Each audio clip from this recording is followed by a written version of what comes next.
અંકલેશ્વર પાસેના national highway ઉપર Bakrol bridge પાસેથી પાનોલી પોલીસે ઇકો કારમાંથી 1.15 લાખનો વિદેશી દારૂનો જથ્થો ઝડપી પાડ્યો હતો। જો કે કાર ચાલક કાર મૂકી ફરાર થઈ ગયો હતો। પોલીસે કાર મળી રૂપિયા 3,15,000નો મુદ્દામાલ કબજે કરી કાર ચાલકને વોન્ટેડ જાહેર કરી વધુ તપાસ હાથ ધરી હતી।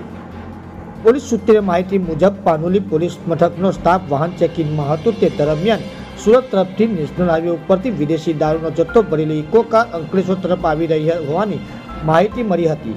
જે માહિતીના આધારે પોલીસ હાઈવે ઉપર બાકરોલ બ્રિજ નજીક વોચ ગોઠવી હતી। દરમિયાન ઇકો કાર ચાલક પોલીસને જોઈને કાર મૂકી ફરાર થઈ ગયો હતો।